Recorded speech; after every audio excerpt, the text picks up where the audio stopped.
You often hear about brand identity, but most people don't break it down into its three parts: the core, the verbal, and the visual.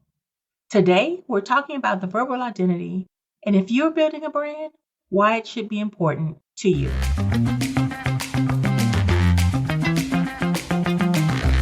I'm PG Williams, copywriter and brand builder turned business owner of multiple entities. While corporate America is in my past, I've parlayed those skills into the future, focusing on growing my businesses, learning valuable lessons, and helping others do it too.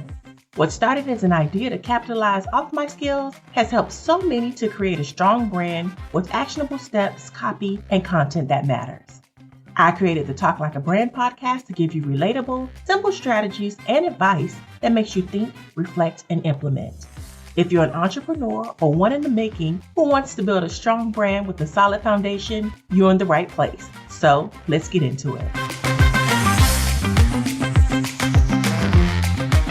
Verbal identity is one of those things that you don't hear much about, but it's an important part of your overall brand identity. So then, what exactly is it? Your verbal identity helps you stand out. It helps you get noticed. It's the focused, distinct language you use within your brand, the words you use.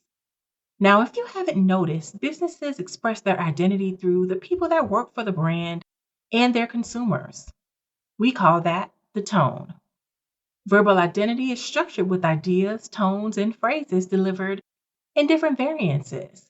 This is how you connect with the audiences on the platforms they use. Just in case you didn't realize it, your verbal identity is one of the most critical parts of your brand. Developing an effective voice ensures you have and use the right words in any scenario, right? So your verbal identity helps alleviate the fears that your potential customers may have. And it's one of the foundations of KLT: know, like, and trust. Let's talk about why you need a verbal identity. You've taken the time and done all the work for your brand's core and visual identity. So why wouldn't you have the right words to articulate those structures? Would it work if you didn't? When you don't have a clear verbal identity, people get confused. That means you'll start having conflicts of interest and the work you've done won't be well received. You'll also lessen the strength of the tactics you use in messaging and marketing. Your audience and customers want a direction to follow. And if you keep changing things, that shows you don't really know what you're doing. And that, my friend, is a no-go. Although you use your verbal identity on a consistent basis, you may not understand how you're doing this. So think about the copy you're using on your website and social media. When what you're saying is consistent and uniform, you'll have clarity and your audience will too. Your verbal identity also distinguishes you from your competition. It adds your brand personality through your voice and other inflections, your attitude, the humor you use, and more throughout all your content and copy. People will come to know who you are and expect your personality to be the same. It's almost like developing a relationship where they know you and they feel that energy when you switch up.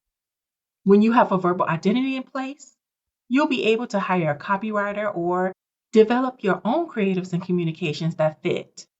Now that we've gotten that out of the way, we can discuss the components of a verbal identity: the brand voice, your brand story, your brand's tone, the grammar, and what you will and won't say within your brand. Your brand voice is your personality. So consider it your brand coming to life. I love helping businesses develop their brand voice. That's why I'm nicknamed the Brand Voice Builder. It's like seeing a child start speaking for the very first time and developing their distinct sound. The way your brand will communicate at every touch point, whether it's in content, copy, or language. Remember, just like in real life, it's not only what you say, but how you say it. Now let's get to the brand story. Your brand should be building an emotional connection with your audience. That's part of your brand story. It's the emotional way to tell what your brand and business stands for. It tells the story of your business and connects with your target audience. Your brand story not only tells a lot about your business, but it also reflects your brand's personality and its voice. Your brand's tone, it's the attitude, the stance, and disposition in different scenarios. Your brand's tone adapts to any situation. While your brand voice is the same and doesn't change, your brand tones, it does depend on whatever situation you're going through at the time. For instance, in real life, you wouldn't speak to someone at a funeral the same way you're speaking to someone at a rock concert, right? It's all in the context. Private conversations and public conversations are often different, especially when you're speaking to a group of people versus a close friend. One may be formal and the other casual. To master your tone, you must understand each situation and communicate the right way without changing your voice. Every brand should have guidelines and rules on how you create your content and copy. This helps the people who write for you know how to keep consistency. That means you should have consistency in what you capitalize, whether or not you're going to use emojis in your content or copy, how you use numbers, where you're going to spell them or write them out, or if you're going to use contractions. One more thing, it also entails how you're going to use acronyms and abbreviations. And I know that sounds like a lot, but those guidelines, your copy guidelines, are gold, especially when you have copywriters and other people writing for you.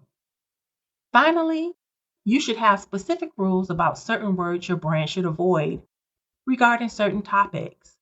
Having a detailed list like this helps people within your organization and the people who write for you stay on brand. And of course, you always want to stay on brand. This list should include words that they can't, shouldn't, and don't use. You should also be thinking about how you speak about the industry, how you speak about your competition, and how you speak about your services. Are there any proprietary language, idioms that you have? Or how do you refer to your team members or your customers or clients? All of this makes a difference, and that particular list can get pretty long. Now, just like with the other two parts of a brand identity, your verbal identity is a powerful piece of the puzzle. Now is the time to figure it out. Go follow me on Instagram at The Right Mix and Color My Brands, and let me know what you think about the podcast, because I love hearing from you. Sign up for my weekly Brand Bits newsletter at bit.ly/GetBrandBits, dropping every Tuesday. And of course, we're on every single week. Have an amazing day. Until next time.